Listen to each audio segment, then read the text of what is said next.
नमस्कार सभी साथियों को स्वागत करता हूं सभी का इस YouTube चैनल पर जिसका नाम है स्टडी विद पीएन लोधा। साथियों, मनोविज्ञान का पेपर नंबर 40 आपके लिए आज लेकर आया हूं, जिसमें आपको बहुत ही शानदार और कठिन प्रश्न देखने को मिल जाएंगे। ये जो टेस्ट पेपर है ये रीट पात्रता परीक्षा 2022 लेवल 1 और लेवल 2 दोनों के लिए बेहद उपयोगी है। और साथ ही जो मुख्य पेपर होगा थर्ड ग्रेड का लेवल 1 और लेवल 2 उसमें भी दोनों के लिए बेहद ही उपयोगी है। साथ ही एमपी टेट है, यूपी टेट है, सी टेट है, फर्स्ट ग्रेड शिक्षक भर्ती है, सेकंड ग्रेड शिक्षक भर्ती है, इनके लिए भी ये टेस्ट सीरीज उपयोगी साबित होगी। तो चलिए वीडियो को शुरू करते हैं। हम आपके लिए यहाँ मनोविज्ञान की टोटल 100 टेस्टों की सीरीज लेकर आ रहे हैं, जिसमें अभी आपके 40वां ये टेस्ट चल रहा है। मतलब अभी भी 60 टेस्ट और साइकोलॉजी के बाकी है। यहाँ पर हिंदी के भी पूरे 100 टेस्टों की सीरीज चल रही है। टीचिंग मेथड के 100 टेस्टों की सीरीज चल रही है। राजस्थान जीके की 100 क्लासें और 100 ही टेस्टों की सीरीज आपके लिए चल रही है। साथियों, ये जो राजस्थान जीके की क्लासें हैं पूर्ण रूप से एनसीईआरटी आरबीएससी की पुस्तकों पर आधारित है। तो चलिए वीडियो को शुरू करते हैं। व्याख्यात्मक रूप से प्रश्नों को हल करेंगे। पहला प्रश्न देखते हैं। आपके पहला प्रश्न है, व्यक्तित्व को अधोलिखित विशेषताओं से स्पष्ट किया जा सकता है सिवाय इसके अंतर्गत शारीरिक व मनोवैज्ञानिक दोनों ही घटक आते हैं। इसकी प्रमुख विशेषता साधारणतया समय के साथ परिवर्तित नहीं होती है। व्यक्तित्व स्थितियों के प्रति अनुकूलनीय नहीं होता है और इनमें से कोई भी नहीं। तो देखो, इनमें से कोई नहीं वाला विकल्प तो हम हटा देते हैं। व्यक्तित्व को अधोलिखित विशेषताओं से स्पष्ट किया जा सकता है सिवाय, मतलब एक ऐसी विशेषता है जो व्यक्तित्व की विशेषता नहीं है। देखो, पहला विकल्प कह रहा है कि शारीरिक और मनोवैज्ञानिक दोनों घटक आ जाते हैं। सही है, क्योंकि व्यक्तित्व का मतलब सिर्फ शारीरिक ही नहीं, मनोवैज्ञानिक भी घटक इसमें सम्मिलित होता है। इसकी प्रमुख विशेषता साधारणतया समय के साथ परिवर्तित नहीं होती है, ये भी बिल्कुल सही है। व्यक्तित्व स्थितियों के प्रति अनुकूलनीय नहीं होता है, ये गलत है साथियों, क्योंकि व्यक्तित्व स्थितियों के प्रति अनुकूल होता है। तो थर्ड विकल्प आपके पहले प्रश्न में सही है। नेक्स्ट आगे बढ़ेंगे प्रश्न संख्या 2 पर। दूसरा प्रश्न देख लेते हैं। आपके प्रश्न नंबर 2 है। प्रश्न संख्या 2 क्या कह रहा है, बच्चे के उचित विकास को सुनिश्चित करने के लिए उसका स्वस्थ शारीरिक विकास एक महत्वपूर्ण आवश्यकता है, यह कथन है। अब कथन को आपको देखना है कि भाई यह कथन कैसा है। पहला विकल्प है गलत हो सकता है क्योंकि विकास नितांत व्यक्तिगत मामला है। दूसरा कथन है सही है क्योंकि विकास क्रम में शारीरिक विकास सबसे पहले स्थान पर आता है। तीसरा है सही है क्योंकि शारीरिक विकास के अन्य पक्षों के साथ अंतर संबंधित है। और चौथा है गलत है क्योंकि शारीरिक विकास के अन्य पक्षों को किसी भी प्रकार से प्रभावित नहीं करता है। तो प्रश्न की लैंग्वेज को समझने की कोशिश कीजिएगा। अगर प्रश्न की लैंग्वेज को समझोगे तो निश्चित रूप से आप इसका सही उत्तर दे सकते हो। साथियों, दूसरे प्रश्न का सही उत्तर क्या रहेगा, चलिए राइट आंसर देख लेते हैं।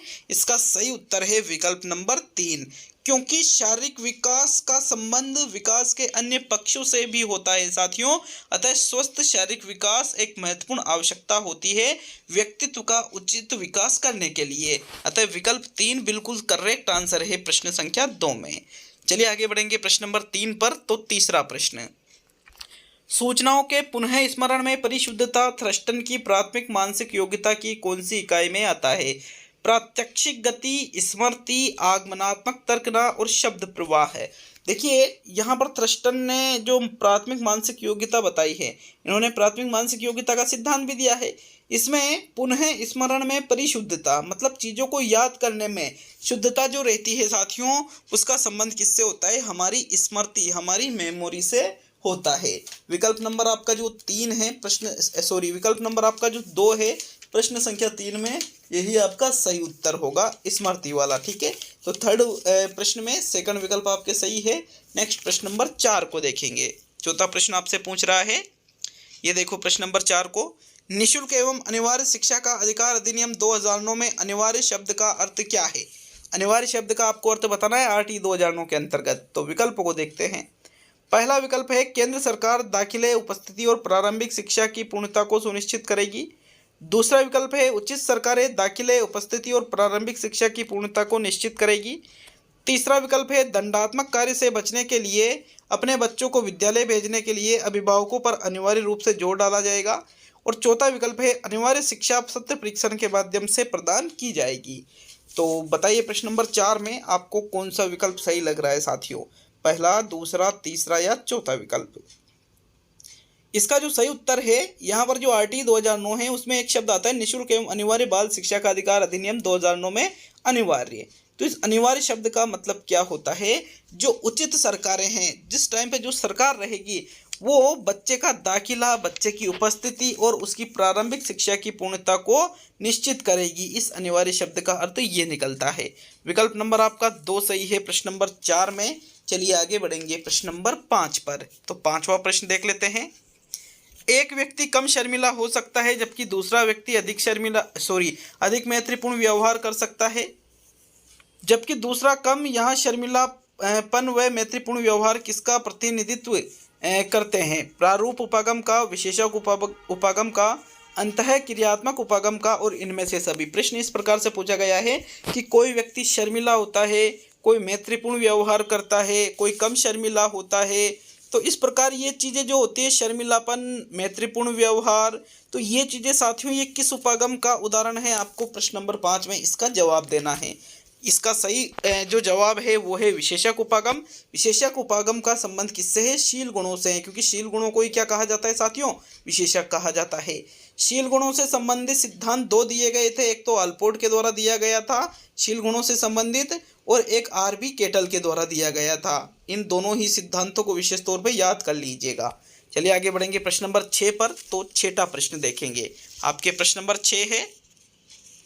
प्रश्न नंबर 6 थोड़ा बड़ा है प्रश्न, बड़े बड़े प्रश्न हैं इस टेस्ट में। विद्यार्थियों में व्यक्तिगत भिन्नता लिखा था। व्यक्तिगत भिन्नताओं को संबोधित करने के लिए एक विद्यालय किस प्रकार का सहयोग उपलब्ध करवा सकता है। पहला विकल्प है सभी शिक्षार्थियों के लिए सामान्य स्तर की पाठ्यचर्या का अनुगमन करना। दूसरा विकल्प है बाल केंद्रित पाठ्यचर्या का पालन करना और छात्रों को सीखने के अवसर उपलब्ध करवाना। तीसरा विकल्प है छात्रों में व्यक्तिगत भिन्नताओं को समाप्त करने के लिए हर संभव उपाय करना। और चौथा विकल्प है धीमी गति से सीखने वाले छात्रों को विशेष विद्यालयों में भेजना। तो प्रश्न नंबर 6 में थोड़ा प्रश्न को दोबारा पढ़ लो आप। ऊपर ये जो छात्रों में व्यक्तिगत भिन्नता लिखा था मैंने ना, वापस मैं आपको बता रहा हूँ, अब देख लो अच्छे से। प्रश्न नंबर 6 में कौन सा विकल्प आपका सही रहे साथियों। 6ठे प्रश्न में सही उत्तर रहेगा एक विद्यालय किस प्रकार सहयोग उपलब्ध करा सकता है। छात्रों को जो व्यक्तिगत भिन्नता है इनको ध्यान में रखते हुए एक विद्यालय को बाल केंद्रित पाठ्यचर्या का पालन करना चाहिए, जिसमें छात्रों पर आधारित क्रियाएं होती है, और छात्रों को सीखने के अवसर उपलब्ध कराना चाहिए। इस प्रकार बालक जो भिन्नता व्यक्तिगत भिन्नता बालकों में पाई जाती है उसके अनुसार वो सीख सकेंगे। तो 6ठे प्रश्न में आपके दूसरा विकल्प सही है साथियों। नेक्स्ट आगे बढ़ेंगे प्रश्न नंबर 7 की ओर। 7वां प्रश्न देख लेते हैं। आपके प्रश्न नंबर 7 है बुद्धि का कौन सा सिद्धांत मनोमितिक उपागम में नहीं आता है। बुद्धि संरचना मॉडल, प्राथमिक मानसिक योग्यता का सिद्धांत, व्यवहार का द्विकारक सिद्धांत और बुद्धि का त्रिचापीय सिद्धांत। साथियों जो मनोमितिक उपागम और एक होता है संज्ञानात्मक उपागम। मनोमितिक उपागम के अंतर्गत यहाँ पर बुद्धि संरचना मॉडल, प्राथमिक मानसिक योग्यता का सिद्धांत, व्यवहार का द्विकारक, व्यवहार का एक कारक, त्रितत्वीय, ये सारे सिद्धांत आ जाते हैं। लेकिन बुद्धि का जो त्रिचापीय सिद्धांत है स्टर्नबर्ग वाला, ये मनोमितिक में नहीं आएगा। विकल्प नंबर आपका 4 सही है प्रश्न नंबर 7 में। नेक्स्ट आगे बढ़ेंगे प्रश्न संख्या 8 की ओर। चलिए 8वां प्रश्न देख लेते हैं। आपके प्रश्न नंबर 8 प्रक्रिया सामग्री उपागम का उदाहरण है प्रक्षेपक, संगणक, अनुदेशन और छपाई मशीन। प्रक्रिया सामग्री उपागम के बारे में पूछा गया है। प्रश्न थोड़ा नया हो सकता है। यहाँ पर देखिए साथियों, प्रक्रिया सामग्री उपागम का जो उदाहरण है दिए गए विकल्पों में से क्या है, अनुदेशन यहाँ पर प्रक्रिया सामग्री उपागम का उदाहरण है। अनुदेशन जो बच्चों को हम देते हैं वही प्रक्रिया सामग्री उपागम के अंतर्गत आती है। तो थर्ड विकल्प आपके प्रश्न 8 में सही है। नेक्स्ट आगे बढ़ेंगे प्रश्न संख्या 9 की ओर। 9वां प्रश्न देख लेते हैं। आपके प्रश्न नंबर 9 है रॉबर्ट स्टर्नबर्ग के अनुसार किस बुद्धि की अधिकता रखने वाले लोग विश्लेषणात्मक और आलोचनात्मक ढंग से सोचते हैं और विद्यालय में सफलता प्राप्त करते हैं। घटकीय बुद्धि, आनुभविक बुद्धि, सांदर्भिक बुद्धि और सभी। तो पहली चीज तो है कि ये तीनों ही जो बुद्धि के प्रकार है ये अलग अलग है, तो सभी वाला विकल्प आपका गलत हो जाता है। जो लोग विश्लेषणात्मक और आलोचनात्मक ढंग से सोचते हैं, स्टर्नबर्ग ने उन लोगों को किस प्रकार की बुद्धि में शामिल किया है साथियों? घटके बुद्धि में शामिल किया है, और इस बुद्धि को विश्लेषणात्मक और आलोचनात्मक बुद्धि के नाम से भी जाना जाता है। विकल्प एक आपके प्रश्न संख्या 9 में सही रहेगा। नेक्स्ट आगे बढ़ेंगे प्रश्न संख्या 10 की ओर।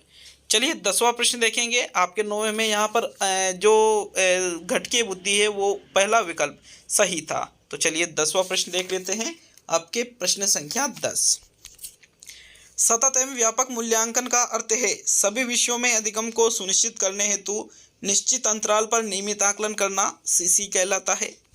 दूसरा है योग्यताओं में व्यक्तित्व तथा कौशलों आदि के व्यापक क्षेत्र में अधिगम को अभिलिखित करने हेतु सतत आकलन करना। तीसरा है जिन विशेष क्षेत्रों में छात्र कमजोर है उनमें उपचारात्मक शिक्षण प्रदान करने हेतु आकलन करना। और चौथा विकल्प है कम उपलब्धि वाले क्षेत्रों में सुधार लाने के लिए माता पिता और अध्यापकों को प्रतिपुष्टि प्रदान करने हेतु आकलन करना। तो जो सबसे बेस्ट आंसर है साथियों, यहाँ पर उसका आपको चुनाव करना है, क्योंकि हो सकता है आपको चारों ही विकल्प सही लग रहे हो लेकिन एक ही है सही, तो कोई सा भी, पहला, दूसरा, तीसरा या चौथा। सीसीई का सही अर्थ आप किससे लोगे साथियों? तो इसका सही आंसर है बालक की जो योग्यताएं हैं, योग्यताओं, व्यक्तित्व तथा कौशलों आदि के व्यापक क्षेत्र में अधिगम को अभिलिखित करने हेतु सतत आकलन करना ही सीसीई का सही अर्थ होता है। विकल्प 2 आपके प्रश्न नंबर 10 में सही है। नेक्स्ट आगे बढ़ेंगे प्रश्न संख्या 11 की ओर। तो चलिए 11वां प्रश्न देख लेते हैं आपके प्रश्न नंबर 11 है मनोविश्लेषण चिकित्सा का आधार लक्ष्य क्या है? मनोरोगियों की पहचान करना, दमित अचेतन सामग्री को चेतन स्तर तक लाना, व्यक्तित्व के इदम को महत्व को बताना, और इनमें से कोई भी नहीं। तो इनमें से कोई नहीं वाला विकल्प हम यहाँ से हटा देते हैं। जो मनोविश्लेषण चिकित्सा है इसका आधार लक्ष्य आपसे पूछा गया है साथियों। इसका आधार लक्ष्य क्या होता है? मनोविश्लेषण चिकित्सा जो की जाती है, दमित अचेतन सामग्री को चेतन स्तर तक लाना, कि जो चीजें हमने माइंड में दबा ली है उनको वापिस चेतन स्तर तक लाना ही मनोविश्लेषणात्मक चिकित्सा का आधार लक्ष्य माना जाता है। इससे हमें ये पता चल जाता है कि भाई इसके माइंड में कौन कौन सी चीज़ें चल रही है, आखिर ये परेशान क्यों रहता है, ये किस तरफ जाना चाहता है, सारी चीज़ें हमें उससे पता चल जाएगी। तो सेकंड विकल्प 11वें में सही है। नेक्स्ट ये प्रश्न नंबर 12 पे आते हैं। 12वां प्रश्न देख लेते हैं आपके प्रश्न नंबर 12। खिलौने, पहनावे की वस्तुएं, घरेलू सामग्रियां, व्यवसायों एवं रंगों को विशिष्ट लिंग के साथ संबंधित करना क्या प्रदर्शित करता है? जेंडर प्रासंगिकता, विकसित जेंडर पहचान, जेंडर रूढ़िवादिता और जेंडर सिद्धांत। अगर आप प्रश्न को अच्छे से पढ़ोगे तो बहुत ही अच्छा और क्वालिटी वाला प्रश्न है। हालांकि नॉर्मल प्रश्न है लेकिन क्वालिटी वाला प्रश्न है साथियों। तो जो खिलौने हैं कि भाई ये खिलौने तो लड़कियों के होते हैं, ये खिलौने लड़कों के होते हैं। पहनावे, ये कपड़े लड़कियां पहनेगी, ये कपड़े लड़के पहनेंगे। घरेलू सामग्रियां, व्यवसाय की इस प्रकार का व्यवसाय तो लड़के करते हैं, लड़कियां थोड़ी करती है। रंगों को विशिष्ट लिंग के साथ संबंधित किया जाता है तो इसको क्या कहा जाता है? जेंडर रूढ़िवादिता की संज्ञा इसको दी जाती है साथियों। थर्ड विकल्प आपके 12वें प्रश्न में सही है। नेक्स्ट आगे बढ़ेंगे प्रश्न संख्या 13 की ओर। चलिए 13वां प्रश्न देख लेते हैं। आपके 13वां प्रश्न है चिकित्सक के द्वारा जांच तथा किसी भी बीमारी के लक्षण न होने के आश्वासन के बाद भी महत्वहीन लक्षणों को व्यक्ति द्वारा गंभीर बीमारी समझा जाना कहलाता है। काय आलंबिता विकार, स्वकाय दुश्चिंता रोग, विच्छेदी स्मृति लोप और बहुव्यक्तित्व। हम डॉक्टर के पास गए, हमने डॉक्टर से कहा कि मुझे कोई बीमारी हो रही है, मुझे नहीं पता क्या हो रही है। डॉक्टर ने हमारा चेकअप किया कि कुछ भी नहीं हो रहा है, लेकिन फिर भी हम छोटे छोटे जो नॉर्मली चीज़ें होती है हमारे साथ, खांसी सर्दी भी हो गई तो हमें सोचे कि अरे हम तो मरने वाला हूँ मैं। तो इस प्रकार ये चीज़ें जो होती है साथियों, ये किसके कारण होती है? इसको क्या कहा जाता है? इसको स्वकाय दुश्चिंता रोग के नाम से इसको जानते हैं। विकल्प 2 आपके 13वें प्रश्न में सही है, 13वें में सेकंड विकल्प। चलिए आगे बढ़ेंगे प्रश्न नंबर 14 पर। तो 14वां प्रश्न देखते हैं। निम्नलिखित में से कौन सी अधिगम की मुख्य प्रक्रिया नहीं है जिसके द्वारा सार्थक अधिगम घटित होता है? अन्वेषण एवं पारस्परिक क्रिया, पुनरावृत्ति एवं अभ्यास, निर्देश एवं संचालन और स्मरण व कंठस्थीकरण। प्रश्न को समझो भाई, इजी प्रश्न है लेकिन काफ़ी ज़्यादा महत्वपूर्ण प्रश्न है। 14वें प्रश्न को समझोगे मतलब आप वाकई में साइकोलॉजी के बारे में जानने लगे। फिर 14वें प्रश्न का उत्तर जो रहेगा साथियों वो रहेगा विकल्प नंबर 4, स्मरण व कंठस्थीकरण। कैसे? क्योंकि यहाँ पर अधिगम की मुख्य प्रक्रिया नहीं है, कौन सी मुख्य प्रक्रिया नहीं है? स्मरण एवं कंठस्थीकरण। साथियों, कंठस्थीकरण अधिगम की मुख्य प्रक्रिया नहीं हो सकती है। कंठस्थीकरण में सिर्फ हम शब्दों को जानते हैं, ठीक है, उस चीज को व्यावहारिक रूप से आप यूज में नहीं ले सकते हो। विकल्प फोर्थ ही आपके 14वें प्रश्न में सही है। नेक्स्ट आगे बढ़ेंगे प्रश्न नंबर 15 पर। तो 15वां प्रश्न है, यदि आपसे पूछा जाए कि 5 से 2 गुणा करने पर क्या आएगा, तो इसका उत्तर देने में नहीं चिंतन होगा। अपसारी चिंतन, आलोचनात्मक चिंतन, स्वैली चिंतन और अभिसारी चिंतन। हमसे क्या पूछा जा रहा है कि 5 से 2 को गुणा करो, तो 5 × 2 हमने बोले कि इसका आंसर 10 रहेगा। साथियों, दिए गए तथ्यों के आधार पर हमने इसका आंसर बता दिया, समस्या का समाधान कर लिया। और ऐसा जिस चिंतन में होता है उसको अभिसारी चिंतन के नाम से जाना जाता है। 15वें प्रश्न में आपके चौथा विकल्प सही है। नेक्स्ट बढ़ते हैं प्रश्न नंबर 16 की ओर। साथियों, आपके प्रश्न नंबर 16 है, मनोविश्लेषण के जनक है थॉर्नडाइक, वॉटसन, सिगमंड फ्रायड और जीन पियाजे। तो देखो, मनोविश्लेषणवाद के जो जनक है वो किस नाम से जाने जाते हैं साथियों? सिगमंड फ्रायड, मतलब सिगमंड फ्रायड मनोविश्लेषणवाद के जनक है। थर्ड विकल्प आपके 16वें प्रश्न में सही है। चलिए आगे बढ़ेंगे प्रश्न संख्या 17 की ओर। साथियों, प्रश्न नंबर 17 है आपके, अधिगम के बारे में कौन सा कथन असत्य है? आपको असत्य कथन का चुनाव करना है। तो देखो, विकल्प है, अधिगम व्यवहार में परिवर्तन है, अधिगम निष्पादन से भिन्न होता है, अधिगम से तुलनात्मक रूप से स्थायी परिवर्तन आता है, और अधिगम वृद्धि व परिपक्वता के कारण होता है। देखिए, अधिगम के बारे में आपको असत्य कथन का चुनाव करना है। यहाँ पर 3 कथन तो सत्य है और 1 कथन कैसा है? असत्य है। तो उसी असत्य कथन को यहाँ आपको देखना है। साथियों, देखेंगे 17वें प्रश्न का उत्तर क्या आपके सही रहेगा। तो पहला कथन कह रहा है अधिगम व्यवहार में परिवर्तन है, बिल्कुल सही है ये कथन, ये सत्य कथन है। अधिगम निष्पादन से भिन्न होता है, बिल्कुल ये भी कथन सही है। साथियों, अधिगम से तुलनात्मक रूप से स्थायी परिवर्तन आता है, ये भी सही है। देखो, चौथा कथन कह रहा है अधिगम वृद्धि व परिपक्वता के कारण होता है। तो अधिगम को प्रभावित करते हैं लेकिन होता नहीं है, अतः चौथा विकल्प आपके असत्य कथन है। तो 17वें प्रश्न में आपके विकल्प नंबर 4 सही रहेगा। नेक्स्ट आगे बढ़ते हैं प्रश्न नंबर 18 पर। 18वां प्रश्न देख लेते हैं। आपके प्रश्न नंबर 18 है, एक बालक द्वारा प्रश्न का सही उत्तर देने पर अध्यापक द्वारा प्रशंसा करना जिससे बालक के उत्तर देने का व्यवहार बढ़ता है, यह कौन से अधिगम सिद्धांत पर आधारित है? प्रक्षणात्मक अधिगम सिद्धांत पर, प्राचीन अनुबंधन के सिद्धांत पर, क्रिया प्रसूत अनुबंधन के सिद्धांत पर और अंतर्दृष्टि अधिगम के सिद्धांत पर। तो देखो, बालक द्वारा सही प्रश्न मतलब सही उत्तर दिया जा रहा है प्रश्न का, छात्र ने ये सही उत्तर दिया, अध्यापक उसकी क्या कर रहा है? प्रशंसा की, बहुत बढ़िया, शाबाश, वेरी गुड, इस प्रकार के शब्दों का वो प्रयोग कर रहा है। तो यहाँ पर उससे उत्तर देने के व्यवहार यदि बढ़ता है तो इसको हम प्राचीन अंतर्दृष्टि या प्रक्षणात्मक अधिगम नहीं कहेंगे साथियों, बल्कि इसको क्रिया प्रसूत अनुबंधन के नाम से हम जानेंगे। क्रिया प्रसूत अनुबंधन का सिद्धांत किसने दिया था? B.A. स्किनर ने दिया था। अंतर्दृष्टि अधिगम का सिद्धांत किसने दिया था? गेस्टाल्टवादियों ने दिया था। साथियों, कमेंट करके बताइए, नॉर्मल से प्रश्न पूछ रहा हूँ, प्रक्षणात्मक अधिगम और प्राचीन अनुबंधन का सिद्धांत किसने दिया था? हमें कमेंट में आप जरूर लिखे। आपको ऐसा नहीं है कि सोच के लिखना है या पढ़ के लिखना है, आप डायरेक्टली इसको आंसर देना है, इसका आपको कहीं और देखना नहीं है। तो चलिए 19वें क्वेश्चन की ओर बढ़ते हैं। आपके प्रश्न नंबर 19 है, अधिगम अशक्तता उनमें भी पाई जा सकती है जो सामान्य से श्रेष्ठ बुद्धि वाले होते हैं, सामान्य से कम बुद्धि वाले होते हैं, शारीरिक रूप से अधिगम अशक्तता के लक्षण रखते हैं और पठन वैकल्य से ग्रसित होते हैं। तो आप क्लियर है, सीधी सी चीज है कि अधिगम अशक्तता की बात की जा रही है। अगर पठन वैकल्य से ग्रसित है तो उनमें तो पाई ही जाती है। यहाँ प्रश्न क्या कह रहा है? उनमें भी पाई जा सकती है, इनमें तो पाई ही जाती है। जो शारीरिक रूप से अधिगम अशक्तता के लक्षण रखेंगे उनमें भी पाई जाएगी, कम बुद्धि वालियों में भी पाई जाएगी, लेकिन जो सामान्य से श्रेष्ठ बुद्धि वाले होते हैं, कई बार ऐसे बालकों में भी अधिगम अशक्तता आपको देखने को मिल जाती है। तो विकल्प नंबर आपका 1 सही है प्रश्न नंबर 19 में। नेक्स्ट आगे बढ़ेंगे प्रश्न संख्या 20 की ओर। 20वां प्रश्न देख लेते हैं। आपके प्रश्न नंबर 20 है, अधिगम की प्रक्रिया में विलोपन तब बढ़ता है जब अर्जन प्रयासों के दौरान पुनर्बलन की मात्रा बढ़ती है, अर्जन प्रयासों के दौरान पुनर्बलन की मात्रा स्थिर रहती है, अर्जन प्रयासों के दौरान पुनर्बलन की मात्रा घटती है, और इनमें से सभी। तो विलोपन कब बढ़ेगा? जब पुनर्बलन ज़्यादा दिया जाएगा तो विलोपन थोड़ी होगा साथियों। स्थिर रहेगी तो भी विलोपन नहीं होगा, लेकिन अगर पुनर्बलन आप घटा रहे हो, कम कर रहे हो, तो निश्चित रूप से विलोपन होने के चांसेज बढ़ जाते हैं। अतः विकल्प नंबर आपका जो 3 है 20वें प्रश्न में, यही आपका सही उत्तर होगा। चलिए आगे बढ़ेंगे प्रश्न नंबर 21 की ओर। तो आपके 21वां प्रश्न देख लेते हैं। प्रश्न नंबर 21, इनमें से कौन सा कथन असत्य है? असत्य कथन का चुनाव करना है आपको।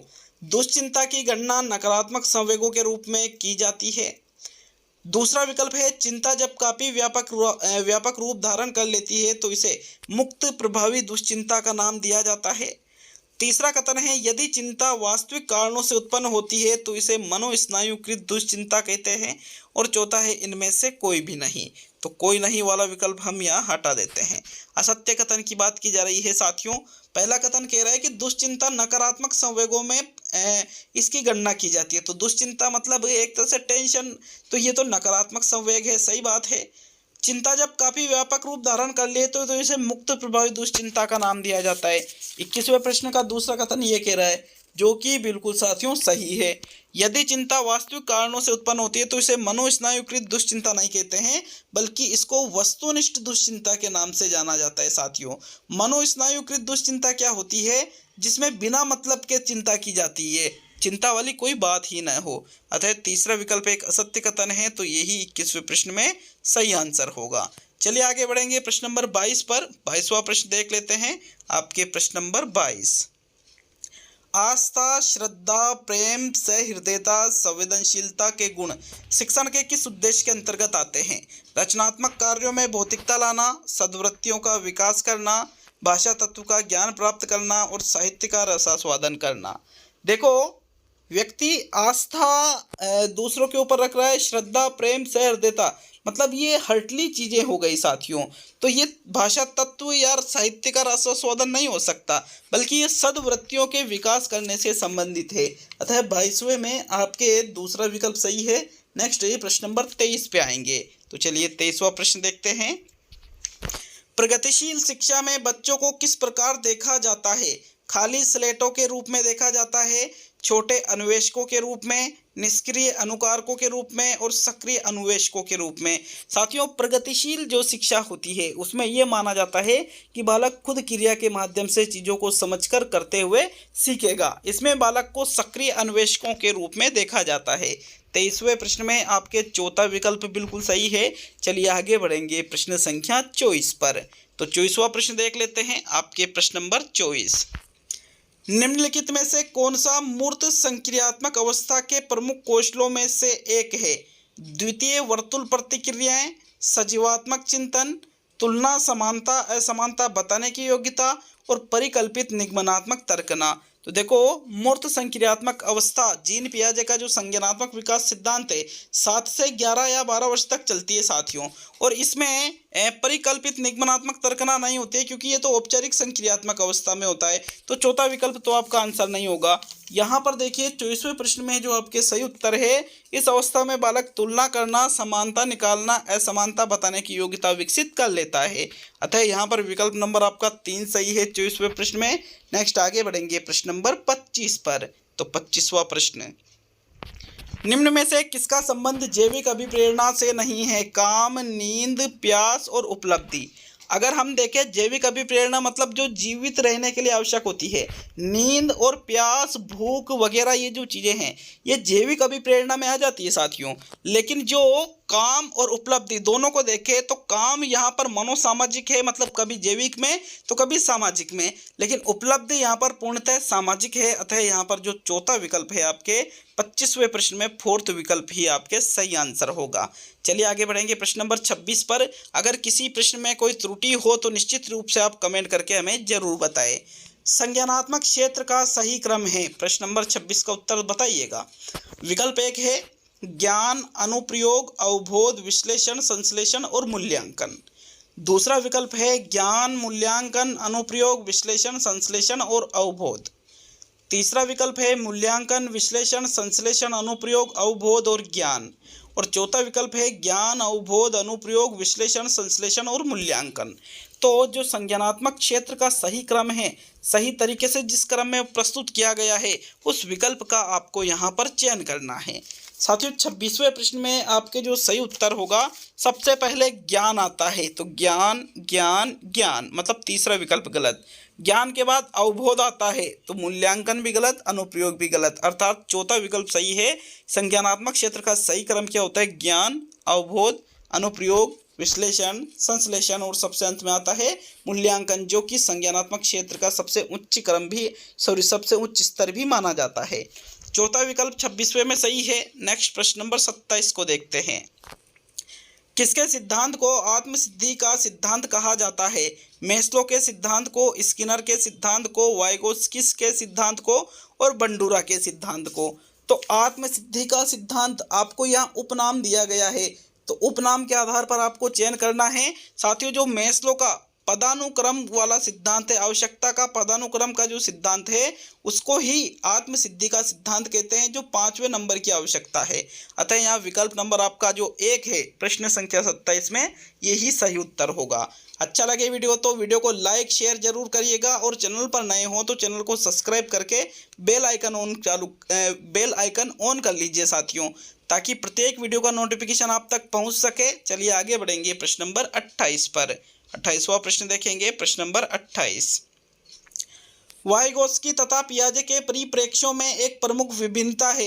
व्यवहारवादी सिद्धांतों की आलोचना, ज्ञान के सक्रिय निर्माताओं के रूप में बच्चों की संकल्पना, बच्चों को एक पालन पोषण का परिवेश उपलब्ध कराने की भूमिका और भाषा एवं चिंतन के बारे में उनके दृष्टिकोण। देखो, वाइगोत्स्की ने सामाजिक सांस्कृतिक विकास का सिद्धांत दिया था और जीन पियाजे ने संज्ञानात्मक विकास का सिद्धांत दिया था। इनमें जो प्रमुख भिन्नता देखने को हमें मिलती है वो आपको पकड़ना है यहाँ पर। तो 28वें प्रश्न में राइट आंसर क्या रहेगा? भाषा एवं चिंतन के बारे में उनके दृष्टिकोण, कि जिस प्रकार भाषा का विकास होता है, बालक चिंतन जिस प्रकार से करता है, दोनों के ही दृष्टिकोण बिल्कुल विपरीत माने जाते हैं, अलग अलग माने जाते हैं। तो चौथा विकल्प आपके 28वें प्रश्न में सही है। अब आज का सेकंड लास्ट मतलब 29वां प्रश्न देखेंगे साथियों। आज का 29वां प्रश्न है, कमेंट करके जाइए 30 में से आपका कितना स्कोर बैठ रहा है। कुछ विद्यार्थी परीक्षा में अच्छे अंक या श्रेणी पाने के लिए कड़ी मेहनत करते हैं या दूसरों के साथ प्रतिस्पर्धा करते हैं।